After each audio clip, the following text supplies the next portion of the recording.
र सबैजनालाई नमस्कार।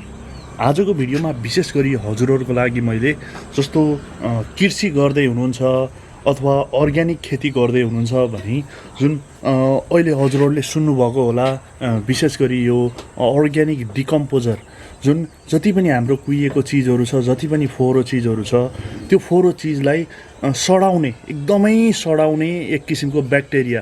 अझ सरल भाषामा भन्नुपर्दा जति पनि हामीले जस्तो युरिया डिएपीहरू हामीले युज गरेका छौँ, युरिया डिएपीहरू युज गर्दाखेरि प्रायःजसो हाम्रो खेत चाहिँ एकदम बन्जर भएको छ। त्यसमा लगभग हामीले खेतमा हालेको मानिलिउँ त्यही 50% मात्र त्यो फर्टिलाइजर रुखहरूले सोसेको हुन्छ, अरू चाहिँ त्यत्तिकै त्यो जमिनमा चाहिँ बसेको हुन्छ। त्यही भएर आजको भिडियो विशेष गरी हजुरहरूको लागि जस्तो अर्ग्यानिक फार्मिङ गर्दै हुनुहुन्छ अथवा विशेष गरी हजुरहरूले धेरैभन्दा धेरै मलहरू प्रयोग गरेर आफ्नो खेतहरू बिगार्नु भएको छ भने अब चाहिँ हजुरहरूको लागि एकदमै सजिलो प्रक्रिया, जसले गर्दा माटोको क्वालिटी पनि सुधार्ने र त्यति मात्र नभएर जति पनि माटोमा भएको जुन ब्याक्टेरियाहरू छ, फर्टिलाइजरको जुन ब्याक्टेरियाहरू छ, त्यो फर्टिलाइजरको ब्याक्टेरियालाई एकदमै सक्रिय बनाउने एक किसिमको वेस्ट डिकम्पोजर घरमै कसरी तयार गर्ने भनेर मेन त्यो फर्मुला चाहिँ आज मैले हजुरहरूलाई बताउँदैछु। च्यानलमा विशेष गरी हजुरहरूले कृषि सम्बन्धी विभिन्न इन्फर्मेसन्सहरू पाइराख्नु भएको छ र पहिलोचोटि हुनुहुन्छ भने सब्सक्राइब गर्न नबिर्सिनु होला। अब चाहिँ मैले हजुरहरूलाई त्यो प्रक्रियामा लैजान्छु है। लगभग हामीले चाहिँ एकदम सफा पानी हजुरहरूले देख्नुभएको छ, सफा पानी लिएका छौँ। एकदमै सफा पिउन योग्य पानी हो र अलिअलि फोहोरो भएर फरक पर्दैन। जस्तो सफा पानी नभएको ठाउँमा हजुरहरूले चाहिँ जस्तो बाहिरपट्टि खोलाको पानी पनि हजुरहरूले लिन सक्नुहुन्छ भने सफा पानी पिउन योग्य पानी चाहिँ प्रयोग गर्दा चाहिँ फरक पर्दैन र छँदै छैन भने त हजुरहरूले अर्को खाले पानी पनि प्रयोग गर्न सक्नुहुन्छ। करिब यो ड्रममा मैले 200 लिटर जति पानी यसमा राखेको छु, हजुरहरूले देख्न सक्नुहुन्छ। 200 लिटर पानी एकदमै सफा पानी मजाले चाहिँ यसमा भरेका छौँ। यो भर्नु होला, लगभग हजुरहरूले सानै ड्रम लिन पनि सक्नुहुन्छ अथवा ठुलो ड्रममा पनि पानी लिन सक्नुहुन्छ। अब अर्को स्टेप छ हामीसँग, हजुरहरूलाई मैले 2 किलो जति हजुरहरूले देख्नुभएको छ भेली, यो भेली चाहिँ लिएको छु। 1 नम्बर भेली हो, यानि कि यसलाई भेली मात्र नभनेर हजुरहरूले नबुझ्न सक्नुहुन्छ, सक्खर पनि भन्न मिल्छ। अथवा खुदोको चाहिँ जुन चाहिँ खुदोलाई हामीले जमाएर यस्तो बनाउने गरिन्छ, यी हजुरहरूले देख्न सक्नुहुन्छ। बजारमा किराना पसलमा जहाँ पनि पाउनुहुन्छ यो भेली। यो भेली चाहिँ अनिवार्य रूपमा चाहिँ हामीले प्रयोग गर्नुपर्ने हुन्छ। भेली किन प्रयोग गर्ने भन्दाखेरि पानीमा विशेष गरी जुन हामीले ब्याक्टेरिया अब छोड्दैछौँ, त्यो पानीमा छोड्ने ब्याक्टेरिया जुन चाहिँ वेस्ट डिकम्पोज गर्ने एक किसिमको ब्याक्टेरिया छ, वेस्ट डिकम्पोजर भनौँ, त्यसलाई चाहिँ खानको लागि एक किसिमको चाहिँ तत्त्व हो। यो यही खाएर नि त्यो सर्भाइभ हुने हो र एकदमै छोटो टाइममा चाहिँ त्यो के हुन्छ, मल्टिप्लाई हुन्छ, एकदमै बढ्छ। र यसलाई चाहिँ हामीले करिब अब यसलाई भिजाएर झोल जस्तो बनाउँछौँ। हजुरहरूलाई मैले देखाउँछु भर्खरै यसलाई। र 200 लिटर पानी, सफा पानी लिनु होला र त्यसै गरी हजुरहरूले देख्न सक्नुहुन्छ यो भेलीलाई चाहिँ एकदम मसिनो गरेर पिस्नु होला, लेदो बनाउनु होला, झोल बनाउनु होला हैन, जसले गर्दाखेरि चाहिँ यो सजिलैसँग के होस्, डाइल्युट होस्, पानीमा चाहिँ घोलियोस्। र यो कल्चर जुन हामीले ल्याएको कल्चर छ, वेस्ट डिकम्पोजरको एउटा कल्चर हुन्छ, थोरै ब्याक्टेरिया मात्र हामीले हाल्छौँ। अब जस्तो बजारहरूमा नि पाउनुहुन्छ तपाईँले 20 रुपियाँ, 30 रुपियाँ, 40 रुपियाँ जस्तो इन्डियाको बजारहरूमा चाहिँ वेस्ट डिकम्पोजर दिनुहोस् भनेपछि 20 रुपियाँ 30 रुपियाँमा चाहिँ पाइन्छ। र नेपालको सन्दर्भमा हेर्ने हो भने यो चाहिँ अलिकति थोरै चाहिँ महँगो छ, हजुरको 200-300 रुपियाँ सानो बोतललाई चाहिँ भन्ने गर्छ। अथवा जस्तो मैले अब यो तयार गर्दै गएँ, तयार गरिसकेपछि 7-8 दिनमा चाहिँ यो तयार भयो भने यसैबाट थोरै लिएर गएर हजुरहरूले आफ्नो घरमा पनि राख्न सक्नुहुन्छ।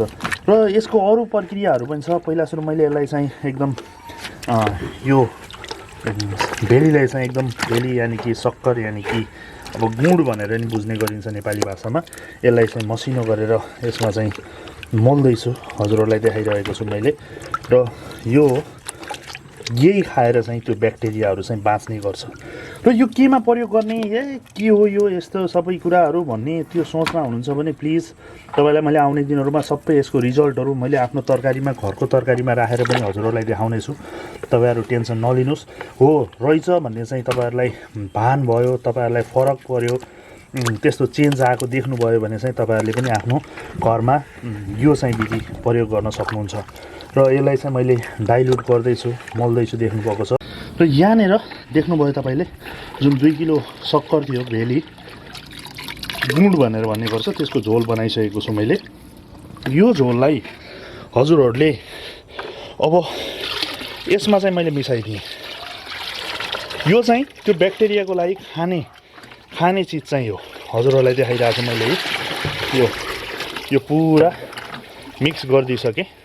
यसमा चाहिँ 2 किलो सक्कर छ, यानि कि खुदो छ भन्न नि मिल्यो। खुदो तपाईँसँग भेली छैन, यानि कि यो गुण पाउनु भएन भने तपाईँहरूले यो